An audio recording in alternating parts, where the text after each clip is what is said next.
Good day. Welcome to Atta. Today we're talking to Steve Cockney, better known as Kuluk. Steve is from Tuktoyaktuk, and I think Steve would like to share some of Steve's stories. Okay, Steve, thank you, Gerry. Good to be here and talking about our culture here. What I'd like to talk to you about tonight is Arctic sports, Northern Games, when we first got started with Northern Games. And from that time until today, there's been a lot of Northern Games and Arctic sports going on throughout the territories and throughout Canada, Alaska, pretty much across the whole north. The Northern Games, when we first got started, was something new to us. I was just a young boy at that time, and we got introduced to these games in the early 70s, I think, and I was about 14, 15 years old, and we had a guy from Inuvialuit, Edward Lenny, and his boys. They came down to Tuk. They came down and they were introducing the games to us. I guess you were there, Gerry, when you came down to Tuk for the games, just to demonstrate the games to us. A lot of fun, good experience. It was something new to us, doing these games. It was different from other sports that we used to play or that we played at that time. We just caught on to it right away. Just Arctic sports in our area, from our area. When we first got started with these games, Edward was there for us to teach us how, along with the boys that he brought from Inuvik. They showed us how to do it, how to do the games, and we had fun. It was a fun event. That's why we stuck to those games ever since the beginning. We caught on to it right away, we started realizing that it is something that we should always do in our hometown because there's not very much happening back home during the evening. So when Edward and the boys left Tuk at that time, we continued. We were playing the games pretty much every other night. Maybe after a movie night, we'd clean up the hall and start doing some of these games, high kicks and the strength games. What really impressed us was there was a lot of interest at that time. A lot of boys from our community were gathering together and just doing the games. And then I guess the rec coordinator there at that time told us that we were going to have Northern Games held in Inuvik. And it's going to be a competition game, like competing against each other. And so we got prepared for that. It was, at that time, Northern Games, we had communities coming in from our region, and we had communities coming in from Kitikmeot region. And I think there was some other communities from further east.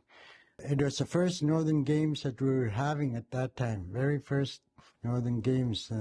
It was supposed to be held in summertime, and we were looking forward to that. Got all riled up and ready to go, and we're excited, and young little kids as we were.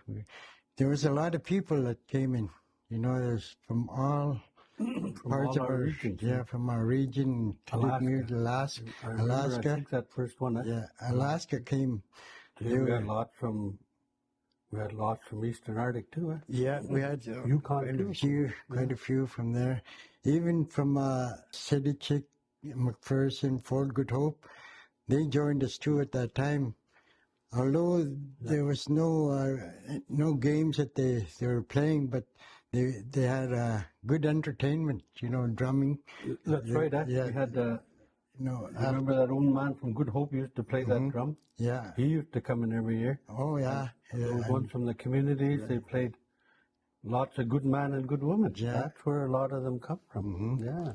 Everybody played. Yeah.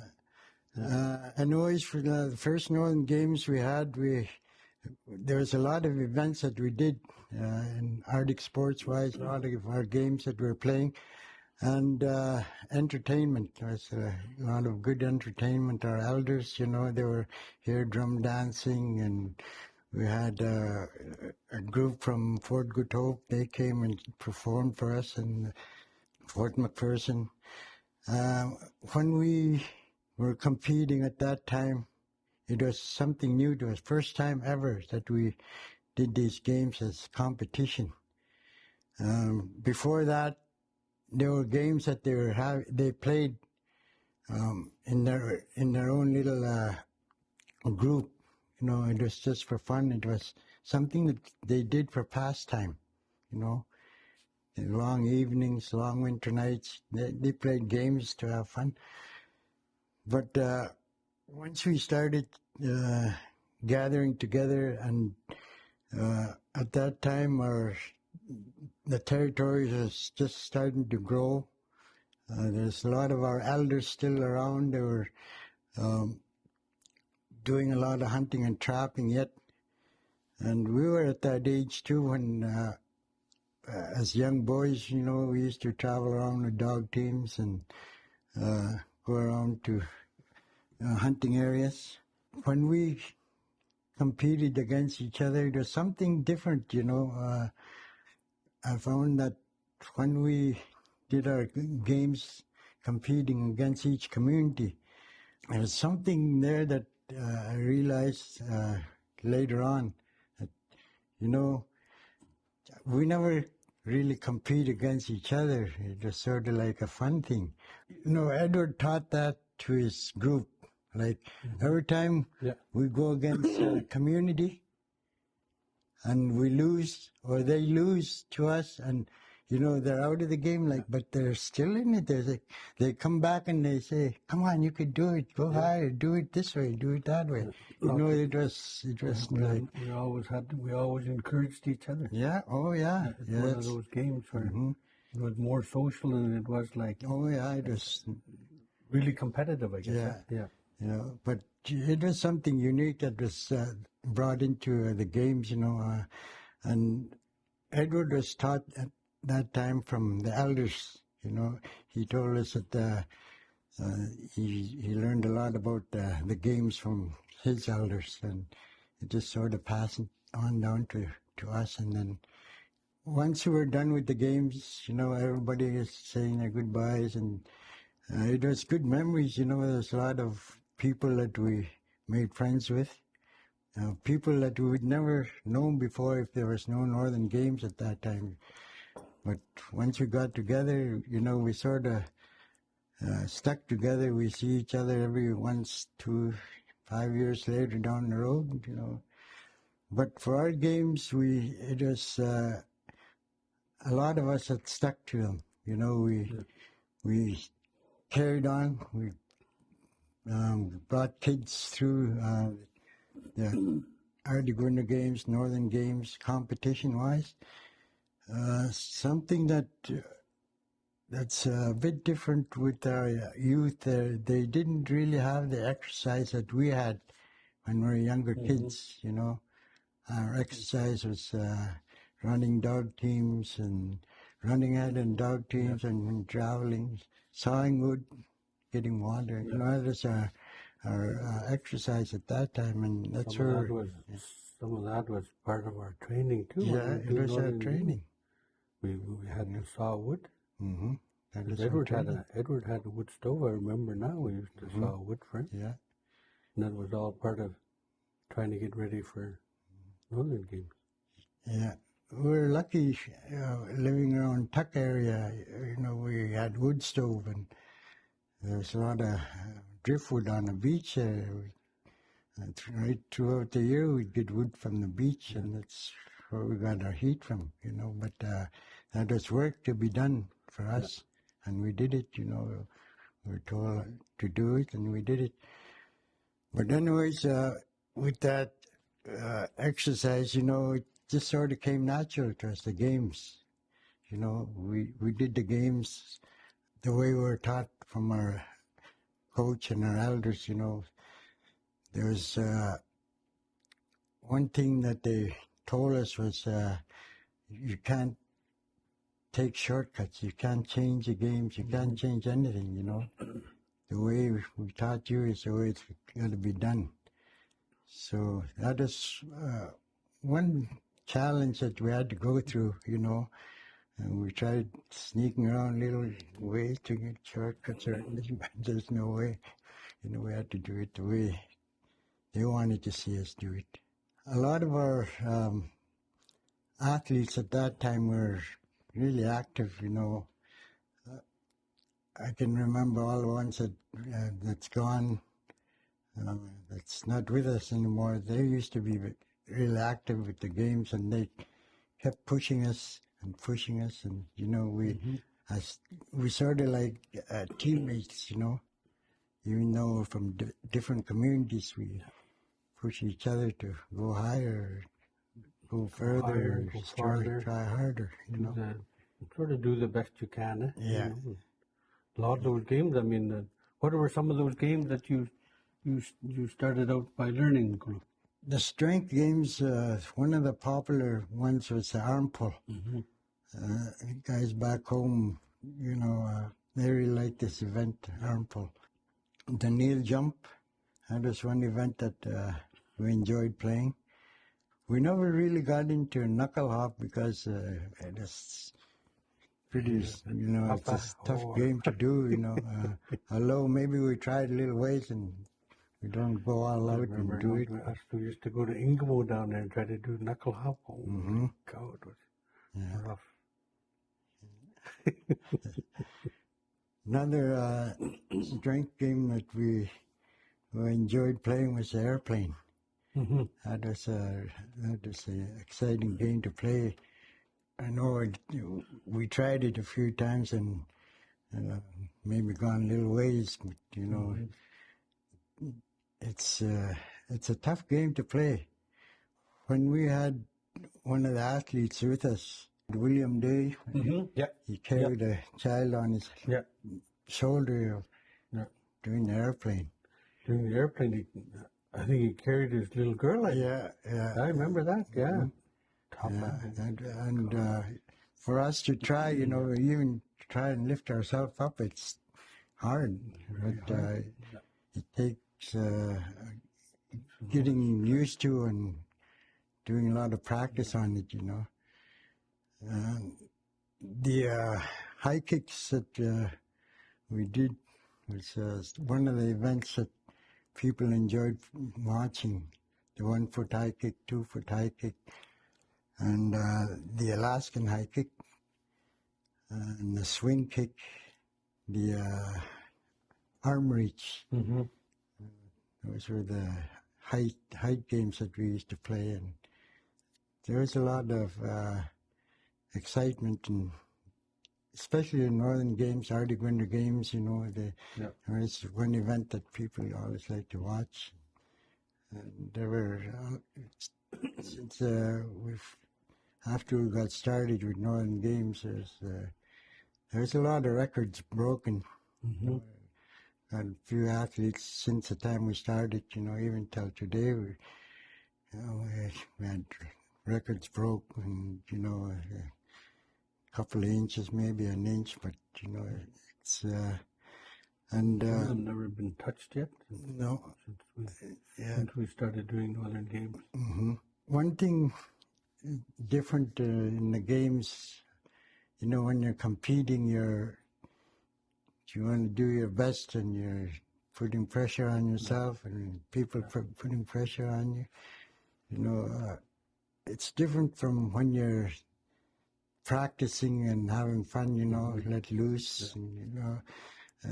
And I heard a few athletes that, when they're practicing and just playing around, boy, they sure can go to heights, They say they pass a record and go as high as they can, or even airplane or knuckle hop, and, games like that they can do good in practice.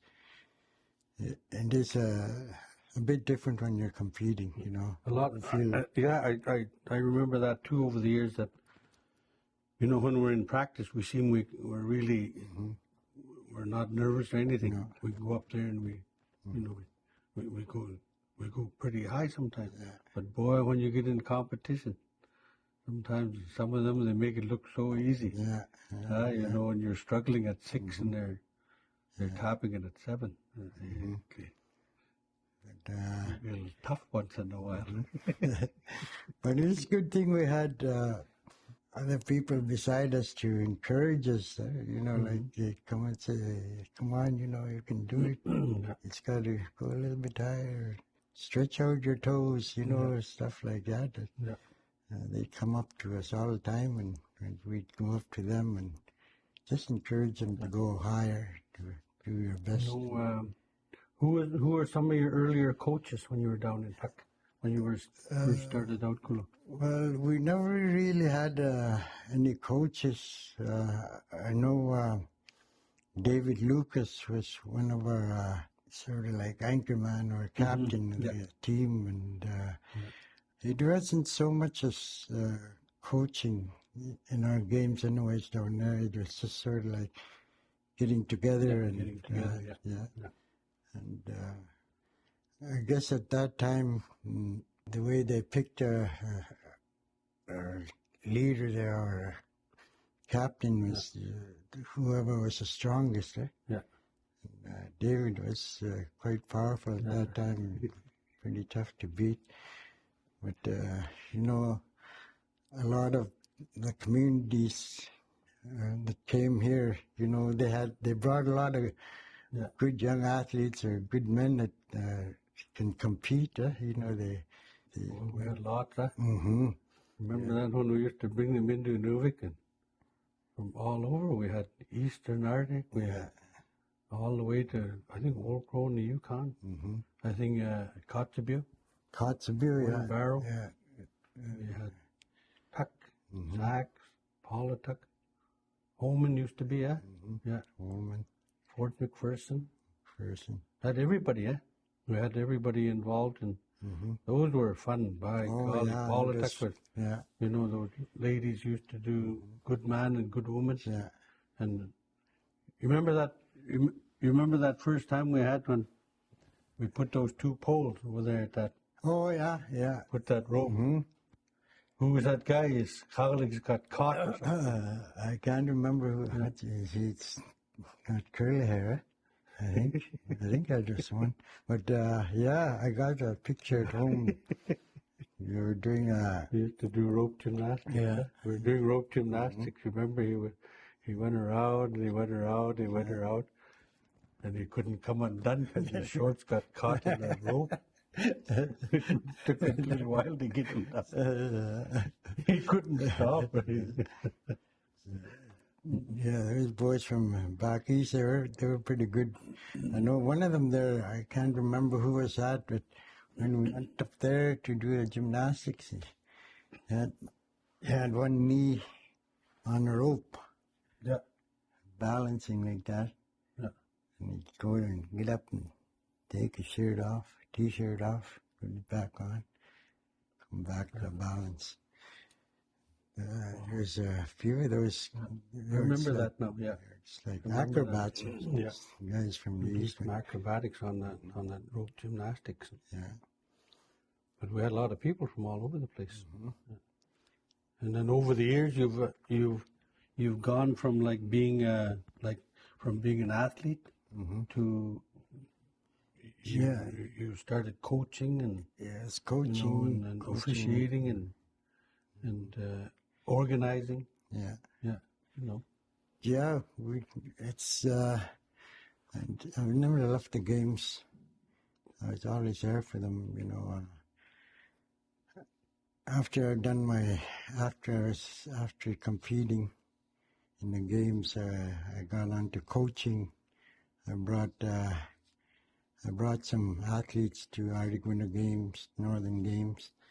One good person that I remember, I used to coach him down in Tuck. I brought him down to Whitehorse or somewhere, I know it's for the Northern Games. And he was my top athlete there. coach him pretty much every night, and he was good. One good thing about these athletes, once they're good at it, they don't need much coaching. It's more just encourage them more. Yeah, lots of encouraging. We did a lot of that. We've always done that. We still continue to do that today. We encourage them to try their best to maybe go a little higher if they could. Only if they could. We don't try to push them over the limit. No. But anyways, I brought him down to Arctic Winter Games, and there are 7 games that we play for our games in the Arctic Winter Games. He won 7 gold medals. He came in first in every event. Wow. He was a real natural athlete. He played hockey and soccer and sports like that. And he kept active in pretty much all the games. And that athlete of yours, when did you start coaching that athlete? He was at a very young age, or was he already? No, he was a young boy. He was sort of like on the sidelines watching, when we're practicing. And it's a little boy. He might have been about 12, 13 years old when he came up and he started doing the games. He had already been a good athlete in his younger grades. He was good at soccer, and he liked to play around in gym and stuff like that. And he just came out natural from those events. And he was a top athlete that year, and in Northern Games, I think it was held in one of the communities in the East. And he won a few medals there too. I can't remember how many, but it was Jason Jacobson. Oh, yeah. Andy and Effie's boy. He was a good kid. Awesome athlete, We had a few of them. We had a few of them lads that can. Tuck, you guys. Oh, you guys were. Yeah, they were forced to contend with. I remember that. We used to like to compete against each other. We used to compete and gather up at Kitty Hall, and before that, the old community hall. The old community hall, yeah. I mean, even when you talk about those first years of doing Northern Games, that's we practiced right outside of Edward's house down here. All of us, Roy, me, Buck, and William, Tommy, Abel, Glenn, and them. Yeah, I remember you boys. And we went to Tuck that's right. I remember now when you talk about it. We went to Tuck and we did some Northern Games with you guys. Yeah. And then all of a sudden we started going Northern Games here. I remember we did here, Yeah, 3 years. Those first couple of years, right? First 3 years we had the Northern Games here. Then we went to Fort Good Hope. Okay, we I didn't go to Fort Good Hope. We had Northern Games in Fort Good Hope. Yeah. And then down to Tuck, Clavic, and Paul Tuck Coleman. Yeah. We never had them in Saxo. I guess it was going to be too far for everybody to go, I guess. Okay, yeah. But, I remember Inuvik, going to Northern Games here. I remember I think I might have gone to a Clavic one time. And then one time when I left the north, I went to Tuck. And then I did introductions, and then I came home, and then I was gone for a few years. But you guys were really going strong with the Northern Games. After we split the territories at that time, Nunavut had a really strong team. They're always good competitors from Nunavut. They invited us to their Northern Games a few times. Summertime, we went to Koguloktok, Cambridge, and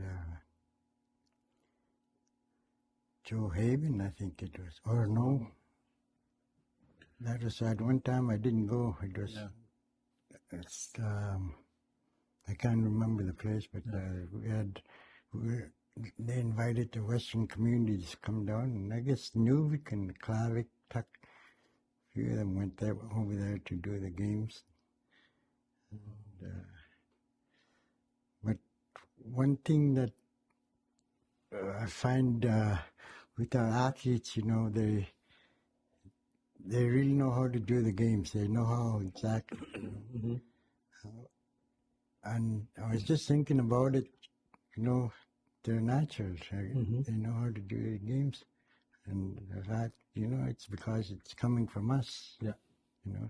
The way it was brought down to us from our elders, and it's really something hard to do when you're working at it to keep the games going, Mm-hmm. because today it's everybody's on the go. There's they have maybe an hour, couple hours to do the games, and then they're gone. Things like that. It's kind of tough to have an organization where we can keep the games continually going. Yeah. I know we've got. I can say we do have fundings for these events to continue, but what we lack in that area is a resource.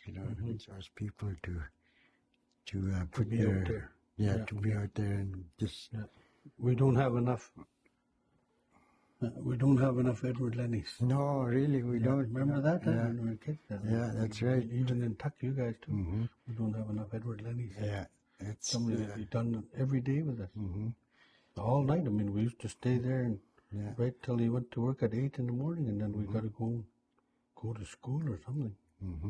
Yeah, we couldn't play Northern games forever. And, we used to. I remember when CK's dad was a rec coordinator in Tuck Community Hall. That's where you guys came down and showed us the games. And, I used to get CK to clean up the hall after the event happened. We used to be there and help him out, and we clean the area out. And just him and I, we used to high kick, do some of the games, and we'd go on till about 2, 3 in the morning. Just all by ourselves in the community hall. Yeah. It used to be fun. Fun games, that we did lots of Northern games. Yeah. When I got out of coaching, I started officiating. And helping out officiating the games, Arctic Winter Games, Northern Games, and what we have today now at the school is it's called Northern Games Summit. It's going to be our 3rd year coming up in February. Northern Games Summit, where we get all the school kids involved. We go to the school. It's held in February here in Inuvik, and I guess in March over in Yellowknife. We do have the games happening there, competition, the same games that we do in Northern Games and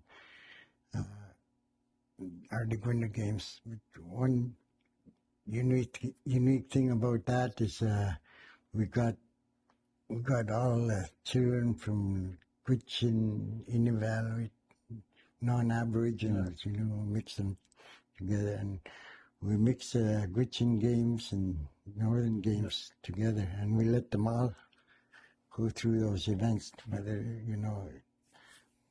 we don't separate them from the games, that we let them go through all the games. Play them all. Yeah, that's a good thing too. That's one way that I think is a good way to keep our games going.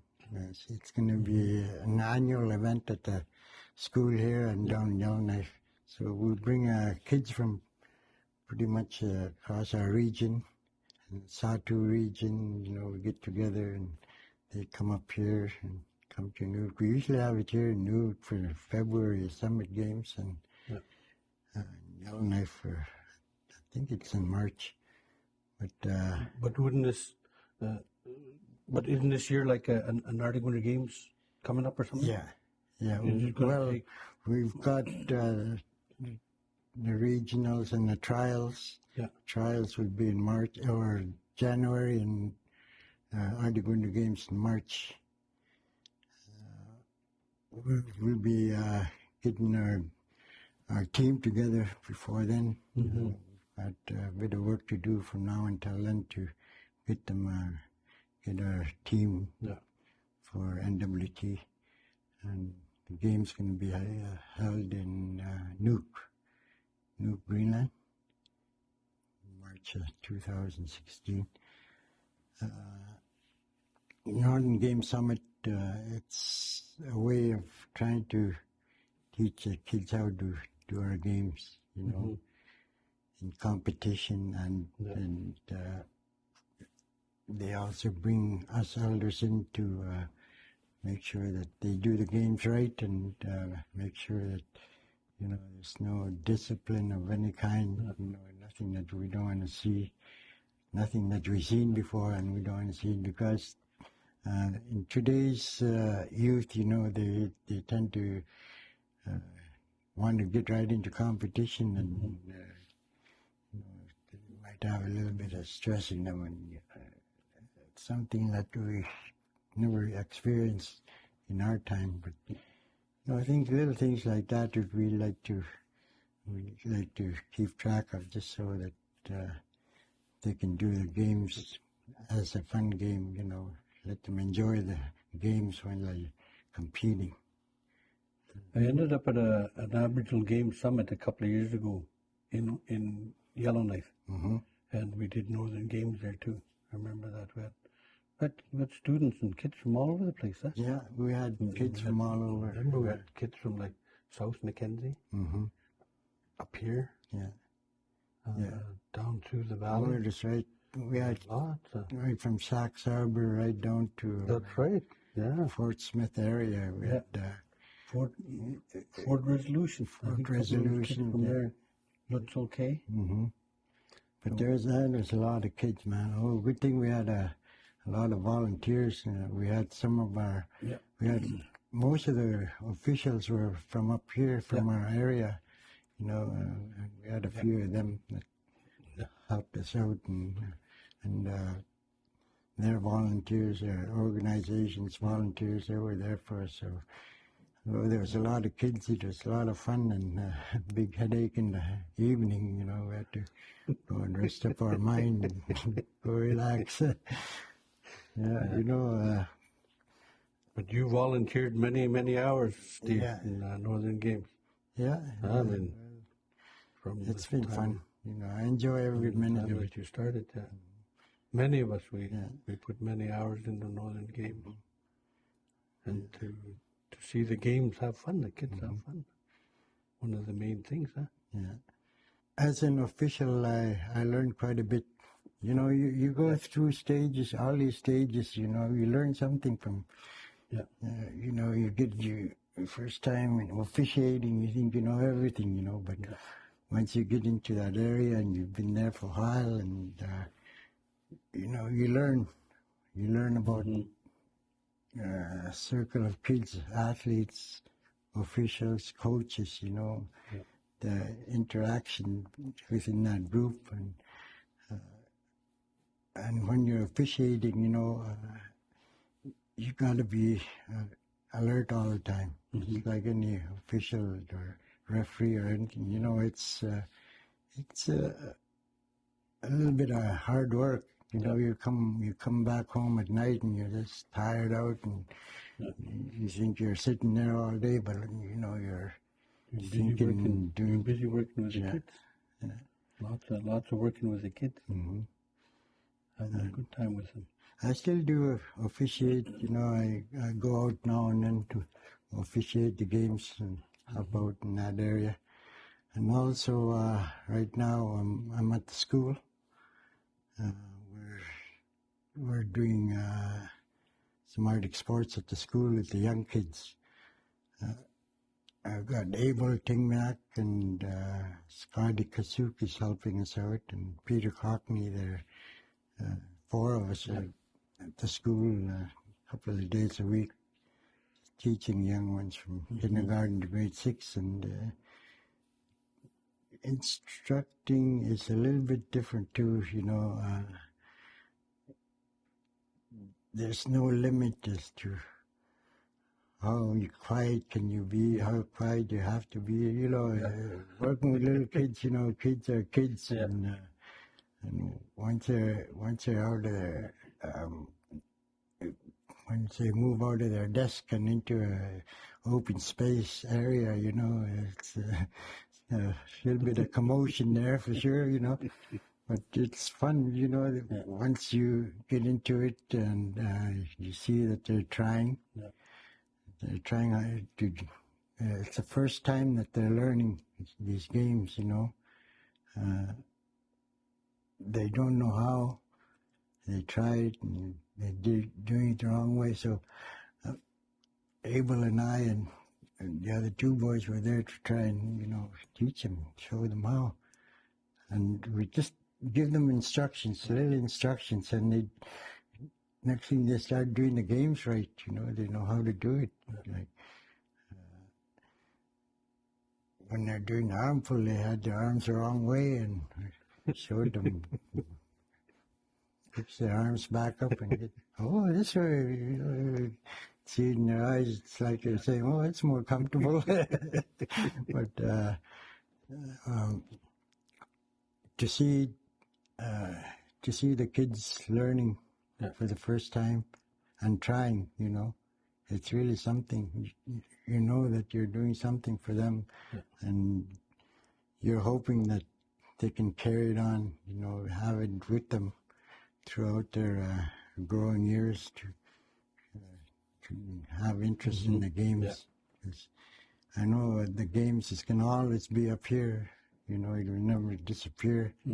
Let's just hope that it doesn't come down to where you're struggling too hard to bring it back up. But we do have a lot of good people that help us out to carry these games on, you know, to carry it on to the next generation of kids, and a lot of good support in that area where, you know, you don't have to wait or struggle for something. For instance, one of the guys, he works for Maca, Donald Jr. He works for Maca, and he has a lot of things to do with Northern Games, Arctic Winter Games. He organizes events, bring events out to the schools, and he did a lot of help with us. I think it was a couple of summers ago with our Northern Games. He's there to do whatever he can to keep the games going, so that, you know.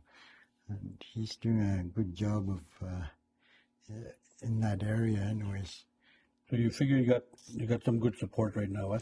Yeah, we've got to hold on to some of our culture and share our culture. Okay. Yeah. We've got a lot of good people there that help us out in any way. You know, like I know when we're organizing a Northern Games event or team event, you know, we're thinking, gee, I wonder if we're going to get any help. I wonder if I have to do it by myself. You know, you're closing your mind before you know that, Gerry, you know.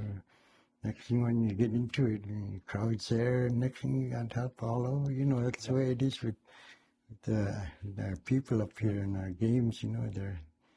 They surely come out to help us in any way. And have lots of fun while we're at it, too. Yeah. It's a good social game, huh? I mean, our Northern Games, you know, they might be competitive, but they're also very social too. I mean, after we get done that, we go to old time dance, or we angayo. Yeah. And what about the communities? And what about the games continuing on in the community? Do we have any instructors out there? Well, we could have, you know. We do have some people out there that can instruct or can officiate. They are out there. However, you know, it's a timing that's not really in our favor, you know. Like if we put up an event certain time and they're not available, you know, things like that. But once we get a event happening, you know, a big event like Summit, Northern Game Summit, you know, we get in contact with them, and they're there for us to help, you know. It's but to carry it on a daily basis, it's pretty hard to do, you know. It's pretty hard to have a whole bunch of people committed to keep it going on a daily basis. And it's because of the fact that they're doing something else. They got other things that they have to do, you know. It's important to them. In many other things to compete with, like Mm-hmm. you know, in the north there's lots of hockey up here. Mm-hmm. You know, there's a lot of hockey here, so the kids sometimes have to compete there. We got to compete with that to try to get our athletes going to do northern games, huh? Yeah. You know, cross country skiing. Some of the kids go there. Some of them go curling. You know, different events, but we still have our northern games kids that still come out, eh? Yeah, there's a few of our kids that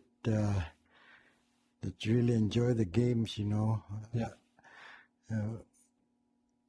But one thing, if it's not there, if the games is not there, then they're not going to be available to do it. And in a period of time, they sort of lose interest.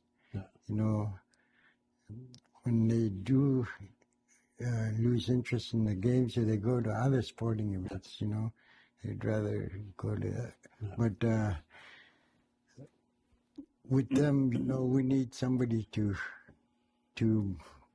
bring them up to par, to stay with the games, to stick with the games, you know, because they enjoy it, you know. Yeah. Any little time that they have with Northern Games, Arctic Sports in the gym, maybe an hour, a couple hours or so, they're there and they're enjoying it, you know. They want to do it, and then a couple hours, 2 hours, you know, we're done. That's it. And they want to, they got to go and have a lot of fun. And maybe at times there's nothing happening for another week. You got to wait for a week to. But if we had people coming in on a daily basis in that area for Northern Games, it would have been a good thing that for them, anyways. You know, it sort of seems like the interest is there only when prior to competition. You know, a month, couple of weeks prior to competition. Yeah. But it is a hard project to try and. Sometimes to try to keep that interest up there, right? Yeah, it's always a tough goal once in a while. Yeah. How are we doing now though with the kids and that? The kids are doing Northern Games. The kids, because we got the Arctic Winter Games coming up within in a few months from now. Yeah. Well, the ones that can join the Arctic Winter Games, you know, their interest is there. However, what we're doing right now, it's because we're getting all the kids involved in the schools. You know, we're getting ready for the Northern Game Summit. Yeah. There's a few of us at the school there getting them ready. Northern Game Summit is for them, you know, because most of those kids there, they wouldn't be able to make it to Arctic Winter Games. You know, it's nothing that they can get into. They have to compete. They have to go through these process to get into the Arctic Winter Games. But with the Northern Game Summit that we have, you know, they're all involved. You know, we're not leaving anybody out. And we hopefully we can find interest there. I know there is interest in that area because there's a lot of kids there that are looking forward to doing it. And, you know, it's first time they're competing, first time they're trying, and they enjoy it. They enjoy doing the games for the first time. And when they come in third, second, or first, that's where you see the joy in the kids. You know, I done it. They didn't. You see the enjoyment in their eyes and their faces, and they're pretty happy, yeah? Yeah. What were some of your favorite games that you always played, Kula? Arm pull and 1 foot high kick. 1 foot high kick. Yeah. Those two events that I really enjoyed doing. It's because you know, we like to compete. You know, we like to compete with the best buddy. Enjoy doing the games. And try hard. Try very hard. You know, and it's something that I really enjoy doing. Right on. When we're competing in 1 foot high kick, there was about 8 of us left in the finals. Yeah. You know, we're trying to get. We used to have prelims. Yeah. And then after 8 athletes are left, we go into the finals. You know, the one thing that I noticed there was a lot of eager young boys that wants to win. You know, they wanna compete. You know, they're all riled up, and just like any sporting events, when you want to win, you're just riled up. And even myself, I've been in that situation before, and just to see that your rivalry there, you're competing against them, and you know, you go through that process. You know, you eliminate one, eliminate two, and next thing you're 3 of you left. My other 2 buddies there, and my really close buddies here. I don't know what's going to happen if I beat them, but you know, we have fun. We have fun, you know, first, second, or third. It's always an enjoyable place to be. It's always an enjoyable. Yeah. It's always been an enjoyable time, eh? Oh, you know, yeah. even though you get to like 1, 2, 3, and you know it. Yeah. Because somebody sort of has to win, I guess. Yeah. Oh, yeah. That's you know, we can't be playing all night like we used to. Yeah. We gotta put an end to it. You know. Yeah. We need a winner. And great entertainment. It was great entertainment, Northern Games, and you know, I mean, a lot of those elders that were here before us, they played Northern Games. Yeah. You know, coming out of Tuck. You know, I remember Edward telling us stories. Emmanuel was one of them. That was one of his advisors. I think Kenneth Pilaluk, I think, was another one. You know, you could probably name a number of them, and That's a few helped out. that And I remember. or used to watch us, you know, when we played the games. I remember when Emmanuel was telling us he used to do a high kick in igloo. You know, there's no space, hardly any space. It's got to stand there and kick. You can't run. That's the way they used to do it. Just stand there and kick. I guess they went pretty high, but you know, for the elders to tell us about these games, you know, it takes a lot of know-how and willing power to do it, you know, to actually do it. You know, we heard it from them. Let's see if we can do it, and you know, it's done, and it's a good feeling that you can go through it, especially when you're competing and you're going for a main event. You're just all riled up and Ready to go. yeah. But there was, I know, some of these games that we competed against, like for instance, a 1 foot high kick, 2 foot Alaskan high kick, and even armful airplane. Like all sporting events, there's injuries. Yeah. Somebody gets hurt. Yeah. And it's really something that I never want to go through again, especially seeing it firsthand. It's right there. A guy from Alaska, he popped his knee while he was up in the air doing the 1 foot hike. Yeah, I remember that. Yeah, I remember hearing that. Yeah. And we heard it, we were sitting around and he was right there kicking. After he kicked it, we heard a big pop on his knee and came down to the floor pretty hard. They had to medevac him. I guess we had the games in Slave Lake that time, and they medevaced him to Edmonton. But it's because they never warm up before the games. He's just sort of sitting there on line, not getting ready. The only time he was going up was when it was his turn. That's how he injured himself. I remember hurting my back in one of the Northern Games doing the armful. It was against a pretty tough guy, Buck. I knew I couldn't beat him.